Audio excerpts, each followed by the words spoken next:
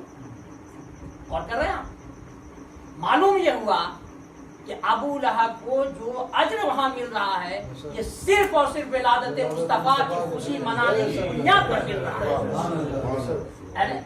حضور کی آمد پاک کی خوشی منانے کی بنیاد پر جب ایک کافر کو یہ انعام مل سکتا ہے کہ جب وہ انگلیوں کو چوسے, کافر کی انگلی ہے اور کافر کی انگلی سے ٹھنڈا پانی کا چشمہ جاری ہو جائے. ابو لہب کی انگلی کس کی انگلی ہے؟ کافر کی انگلی ہے. اور جانتے ہیں ابو لہب کے ہاتھ کے بارے میں کیا آیا قرآن میں؟ تبت یدا ابی لہب و تب. ابو لہب کے دونوں ہاتھ ٹوٹے.